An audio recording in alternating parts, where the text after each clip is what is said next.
අයිබෝවන් සුබ දවසක්.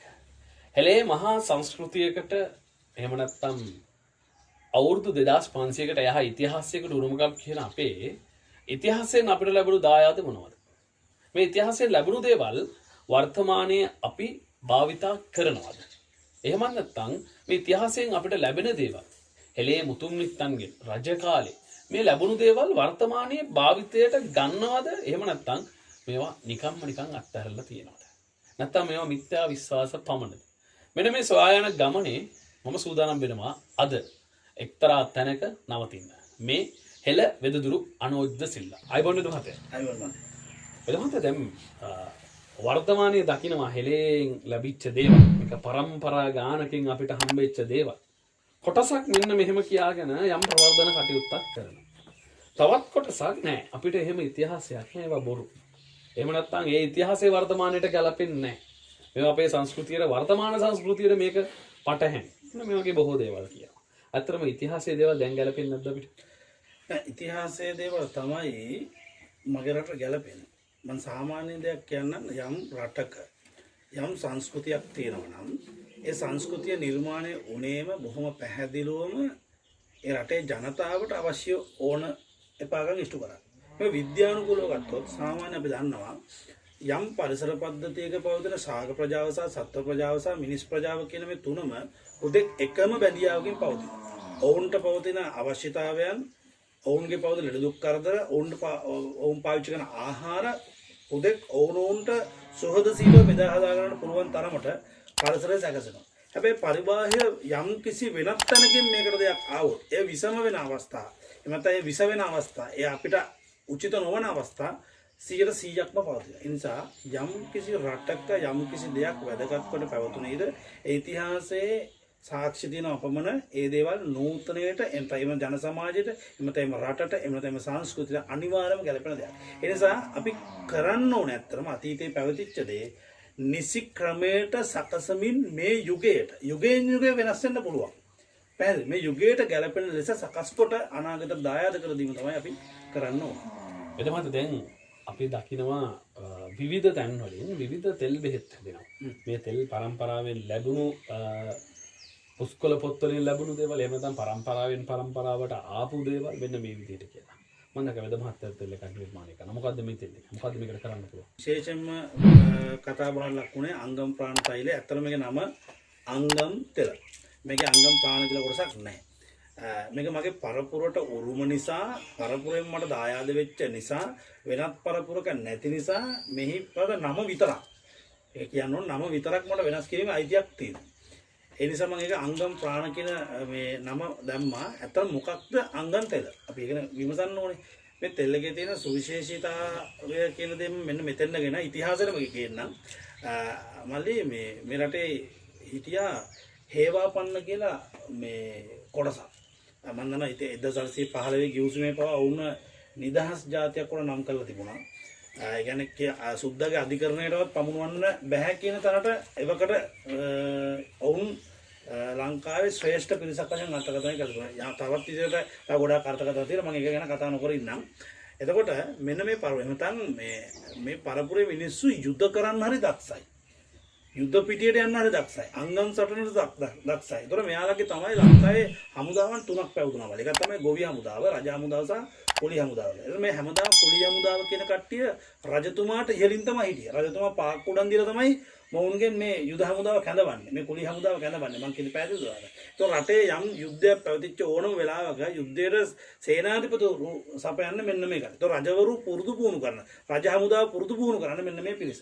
මෙන්න මේ පිරිසෙන් දායාද වෙච්ච දෙයක් තමයි මේ අංගම් ප්‍රාණ තෛලය. යුද්ධ පිටියට හෝ අංගම් පිටියට යන කෙනෙකුට ඇත්තටම අපේ ඇඟ කියන්නේ මල්ලි මේ ගහක් නෙමෙයිනේ, කළු ගලක් නෙමෙයිනේ. මේවට රිදෙනවා. මේවට දැනෙනවා. මේවා තැලෙනවා. මේවා පොඩි වෙනවා. මේවා කැඩෙනවා. මේවා බිඳෙනවා. මං කිව්වා මේවා විකෘති වෙනවා. එතකොට ඒ අත් වෙන දෙයට ක්ෂණික විසඳුමක් අවශ්‍ය වුණා. අපේ මුතුන් මිත්තන් මම හිතන විදිහට ඒ යම් සමහර කොටස් අපිට කියවදී පැහැදිලි වෙනවා මේ එහෙම මේ තෙල් එකේ අවශ්‍යතාව. මොකද්ද මේ තෙල් එක අවශ්‍ය? එතකොට එවැනි යම් විපතක් සිදු වෙච්ච වහා ඒ දෙයට ප්‍රතිකර්මයක් කරලා ඊළඟ කොටසට යනවා. මොකද අපි දන්නවා මේ අංගන් ශාස්ත්‍රයේ තිබුණු ප්‍රධාන સિદ્ધාන්ත තුනක්. මම ඒක ප්‍රසිද්ධිය කියන්නේ මොකද අපේ රටේ අංගන් ශිල්පියෝ ඉන්න නිසා.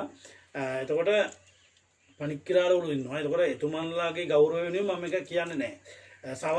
තව සමහරවට හොරකම් කළා මේ මම දන්නවා වගේ කියන මිනිස්සු ටිකක් ඉන්නවා. ඒ නිසා මම ඒක කියන්නේ නැහැ. නමුත් අපි දන්නා යුද්ධ පිටියකට යන අපේ අංගන් සෙබලෙක් පැය 8ක් 10ක් නොකඩවා සටන් කරනවා. ඒතර මේ නොකඩවා සටන් කිරීමට ඇති හැකියාව කුමක්ද? අපි බලන්න බෑ. මිනිහෙකුට දැන් අපි දන්නවා මේ තුවක්කුවකින් ටාගට් කරන ස්නයිපර් කෙනෙක් නෙමෙයිනේ. තේරෙනවද මං කියන්නේ? එහෙම වෙඩික්කරුවෙක් නෙමෙයිනේ. මේ පැහැදිලිවම කඩුවද දුන්නද හෙල්ලද තෝමරේද කිනිස්සද තේරෙනවද යගදා මේ ආදී කොටගත් බොහෝ ආයුධ ඔවුන් පාවිච්චි කරමින් කියන්නේ මේ අතට බරක් කරන සරණ කරද්දී ඇඟට වෙහෙසක් නැතුව මේ කොහොමද පැය 8ක් 10ක් මොවුන් මේක කරන්නේ. මෙන්න මේ කරන්න තමයි මේ අංගම් පෙළ නිර්මාණය කරලා තියෙන්නේ. එතකොට ශරීරයේ පවතින ශක්තිය වර්ධනය කරගන්න, බාහුව බලය වැඩි කරගන්න. එතකොට මාංශපේශි දි รา යාම, මාංශපේශි දුර්වල වීම, මාංශපේශි වෙහෙසටපත් වීම කියන කාරණාව මගහරව ගන්න. හරිද? ඊට පස්සේ යම් ප්‍රකෘති මට්ටමේ පැවතිච්ච දෙයක් යම් විකෘති මට්ටමකට ආවනම් මොහොතකදී ඒ විකෘති වෙච්ච දේ ප්‍රකෘති මට්ටම නැවත ගන්න. මම කියද බෑ අපි කියන්නේ ගෙවුණු කොටස, ඒ මොහොත ගෙවුණු කොටස ඒ ක්ෂණිකව මේ ප්‍රකෘති මට්ටමකට ගන්න, වේදනාව නැති කරගන්න. කැඩුමක් තියෙනවා නම් කැඩුම නැති කරගන්න, බිඳුමක් තියෙනවා නම් බිඳුම නැති කරගන්න, තල්මක් තියෙනවා තල්ම නැති කරගන්න, වේදනාවක් තියෙනවා වේදනාව නැති කරගන්න. ඒ මොහොතට සහනයක් වෙනස. සහ ඒක දීර්ඝ වශයෙන් පාවිච්චි තුළ අභ්‍යන්තරික ශරීරය තුළ සිදුවෙච්ච රසායනික වශයෙන් විකෘති. උදාහරණයක් අපි ගත්තොත් ආතරයිටිස් වගේ රෝගී තත්යකට පවා ප්‍රබලම මේ ප්‍රතිකර්මයක් තමයි මෙන්න මේ අංගම් ප්‍රාණ. මේකේ කියන්න ගියොත් මල්ලේ අංගම් ප්‍රාණ තෛල ගැන ඇතර මම හිතන්නේ දවස් 2ක් 3ක් විතර කියන්න වෙනවා. මෙහි තියෙන වැදගත්කම, මෙහි තියෙන ಗುಣ, මෙහෙන් කරන්න පුළුවන් දේවල් අන්න එහෙම. ඒ තරම් මේක ගැන ලොකු අධ්‍යයනයක් මම කරලා තියෙන වසර 20ක් තිස්සේ. එදමත දැන් කාරණාවක් තියෙනවා මේ විදිහට තෙල් නිර්මාණය කරන ඕන තරම්. තෙල් නිර්මාණය කිරීම අනතුරු මේක භාවිතා කරන අයට අතුරු ආබාධ කියන කාරණා වෙන්න පුළුවන්. මේ ඔබ නිර්මාණය කරන තෙල් එකේ වගකීමක් ගන්න පුළුවන් අතුරු ආබාධ නැහැ කියලා. මම පැහැදිලිවම කියනවා ලංකා ලෝක ඉතිහාසයේ ලෝකේ කොහේ තැනක හෙළවෙදකමක් කියලා ගන්න නැහැ කියන තැනට ගෙනාව ඉන්දියානු පිරිසක් සහ ඉන්දියානු සංස්කෘතිය ලැබි පිරිසක් ලංකාවේ ජීවත් වෙනවා. යාලා කියන මේ හෙළවෙදකමක් තිබුණේ නැහැ. නමුත් හෙළවෙදකමක් නැත්තම් මාගාව මූලාශ්‍රත මූලධර්ම සාක්ෂි පවතින්නේ කොහොමද කියන ප්‍රශ්නේ මට තියෙනවා. ඒතර මේ රටේ ජනපතිවරු 3 දෙනෙක් දැනුවත් කළත් මේ රටේ හෙළවෙදකම පිහිටුවෙන්නේ නැත්තේයි කියන කාරණාව සම්බන්ධව මම දීර්ඝ වශයෙන් වෙනම අධ්‍යයනය කරලා තියෙනවා. එතකොට මේ අතුරු ආබාධ රහිත එකම වෙදකම හෙළවෙදකම. ඒකට හේතුව මම අර ඔබට මුලින් කිව්ව කාරණා. යම් සාකේක හෝ සතකුගේ පවතින යම් රසායනිකයක් නිසිලස උකහා ගැනීම. එය හරිද? නිසිලස මේ මාත්‍රාගත කොට. හරිද? එය ඕනම කාරණාවක් උදෙසා සකස් කොට. හරිද? ඒ දේ පාවිච්චියට ගැනීම තමයි හෙළයන්ගේ රසායනික විද්‍යාව. අපි දන්නා තෙල් කියලා ගත්තොත් තමයි ಗುಣ දෙන තෙල් සහ බල දෙන තෙල්. සමහර තුන්වෙනි තෙල් එක තමයි ගුණය සහ බලය කියන දෙකම පවතන තෙල්. ඒතකොට මේ තෙල් වර්ග තුනෙන් කොයිම එකකවත් ශරීරයට අහිත කර දෙයක් නැහැ. අහිත කර දෙයක් නැත්තේ ඒ පරිසර පද්ධතියේ පවතින සාක කොටස්ම තමයි මේකට අරගෙන තියෙන්නේ. ඒතකොට ඒක කවදාවත් එම පරිසර පද්ධතියේ මිනිහෙකුට විසක් වෙන්නේ නැහැ. අනිත් එක තමයි මලි පාකය. ඔය තෙල් හිඳිද්දි ගන්න සාමාන්‍ය අපි මම කියන්න කැමති නැහැ ඉන්දියානු වෛද්‍ය විද්‍යාවේ මෘදු පාකය, කර පාකය, මධ්‍යම පාකය කියලා පාක තුනක් ගන්නවා. ඒතකොට දැන් මම මේක මෙහෙම කියන එක දැන් මම හොඳ නැහැ. මම කවුරුත් නිඳා කරන්න ඕනේ නැහැ මට. සාමාන්‍ය මල්ලි පාක 21ක් තියෙනවා. හෙළවෙදකමේ පාක 21ක් තියෙනවා. මම කවුරු ඇහුවොත් කිසිම ප්‍රශ්නයක් නැතුව ඇහුවොත් නෙමෙයි මම ඇහුවට කියන්නේ යම් දිනක හෙළවෙදකම පිහිටවන දවසට මම මේ සාක්ෂි සියල්ල මූලාශ්‍ර මූලධර්ම සහිතව මම ඉදිරිපත් කරනවා. මේ ඉන්න හිපාටුන්ට නෙමෙයි. හරිද? මම මේක ඉදිරිපත් කරන රජයට, UN එකට, නැත්නම් WHO එකට. හරිද? නැත්නම් අමාත්‍යාංශ මට්ටමින් හෙළවෙදක පිහිටනවා කියන සාක්ෂිය දීලා අවසානයේදී මම ඒ සියල්ල ඉදිරිපත් කරන්න සූදානම්. කිසිම ගැටලුවක් නැහැ. ඔබට නිවැරදිව මේ අංගම් පාන තෛලය භාවිතා කිරීම ගැන දැනගන්න අවශ්‍යතාවයක් ඇති. මම දැනගන්න කැමතියි කොහොමද මේ තෙල් එක භාවිතා කරන්නේ? මල්ලි තෙල් එකක් නෙමෙයි ලෝකේ ඕනම දෙයක් භාවිතයන් තියෙනවා බොහොමයක්. නමුත් මම මෙතෙන්ද කියන්නම් ඒ කියන්නේ දැන් මේකේ තියෙන මම අර කිව්වෙත් හිසේ පටන්ගෙන දෙපතුල දක්වා. ඒ කියන්නේ পায় දකුණු පායේ পায় මාපට ගිල්ලේ නියපොත්ත දක්වා යම් අංගයක් උපාංගයක් තියෙනවා නම් ශරීරගතව එය විකෘතිතාවයකටපත් වුණොත් ඒ දේ සූපත් කරන්න පුළුවන් කියන කාරණාවනේ අපි මේ අංගම් තෙල හරහා මේ සමාජගත කරේ. දැන් ඒකෙදී එම මොහොතේ යම් කෙනෙක්ගේ තල්මක් පොඩවීමක් බිඳීමක් අස්ති බිඳීමක් අස්ති පැනීමක් එහෙම සිදු වුණා නම් අන්න ඒකට කිසිම ගැටලුවක් නැහැ. සාමාන්‍ය ක්‍රමයට ආලේප කරන්න. හැබැයි හොඳින් පිරිමදින් තද කරලා නෙමෙයි.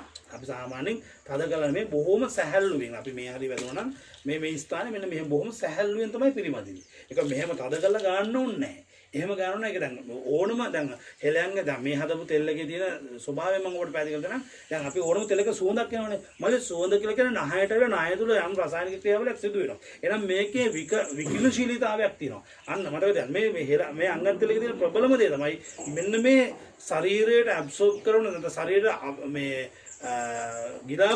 කිදාබස්සන මේ විකිරණශීලීතාවය. මේක තමයි ෂණික සුවයට හේතුව. ඒතර මේකේ අනිත් මම බය නැතුවම කියනවා ලෝකේ තියෙන ඕනම හන්දි තෙල්ලකට වඩා අධික්කම වශයෙන් වේගයෙන් ක්‍රියාත්මක වෙන විදිහට මේ විකිරණශීලීතාවය මම නිර්මාණය කරලා තියෙනවා රසායනික විකිරණශීලීතාවය. එතකොට එය සාකයක පවතින දේ මම නිසික්‍රමයට අරගෙන එක තෙල් එක්ක තමයි තියලා තියෙන්නේ. සාමාන්‍ය අපි දන්න බටහිර විද්‍යාවේදී අපිත් ඉගෙන ගත්ත බටහිර විද්‍යාව ඔබත් මමත් අපි හැමෝම ඉගෙන ගත්ත බටහිර විද්‍යාවේදී යම් රසායනිකයක් අන්තර්ගත කරලා තියන්නේ වැඩිමනක් කල් තියාගන්න ඕන් පාවිච්චි කරේ ඇත්තටම ඇල්කොහොල් කියන දේ. අපි පාවිච්චි කරේ තෙල් කියන දේ.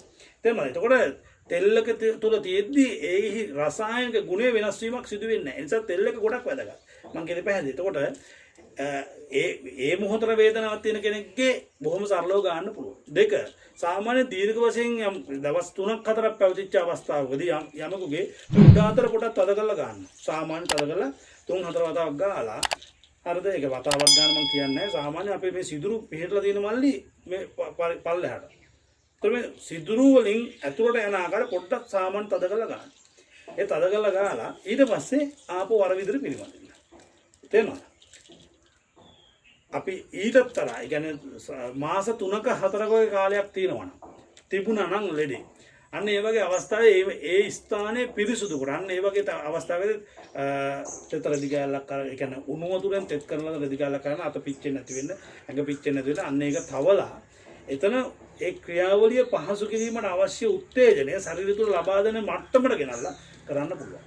තවත් විදිහට යනවා නම් ඒක තවත් දරුණු රෝගයක්. උදාහරණයක් අපි ආතරයිටිස් වගේ අවස්ථාවකට යනවා නම් ඒකට ගුරු උපදෙස් ගන්න. එහෙම නැත්නම් වෙද මහත්කගේ උපදෙස් අරගෙන මේ අංගම් ප්‍රාණ තෛලය පාවිච්චි කරන. එහෙම නැත්නම් මේකට අපි ගන්න පුළුවන් මම සරලව කියන්නේ නිකන් රෙදි පොට්ටනියක් අරගෙන මේ තෙල් එක අර මං කියපු විදිහට ආලේප කරලා ගිනි කබලක් අරගෙන ගිනි කබලේ තීතිය රත් කරන්න. ඒ මං කියන්නේ අවුරුදු 8ක් 10ක් විතර ආතරයිටිස් රෝගී තත්ත්වයෙන් පෙළෙන කෙනෙක් ගිනි කබලක් පාවිච්චි කරා. මේ මොහොතේ වේදනාවක් පත් වෙච්ච කෙනෙක් කිසිම දෙයක් පාවිච්චි කරන්න ගන්න. එහෙම නැති වුණා. මේක අවස්ථාවක යෙදුම් තියෙනවා. ඕනම තෙල්ලක යෙදුම් තියෙනවා. මේ යෙදුම් දැනගන්න ඕනේ. මේ රටේ ඉන්න මම සාමාන්‍යයෙන් උනේ කියන සමහර වෙද මහතුරු යෙදුම් දන්නේ නැහැ. හරිද? සමහර කටේ දන්නවා කියන්නේ. මම ඉල්ලීමක් කරන්නේ මේ යෙදුම් නොකිය ඉන්න එපා. කියන්න.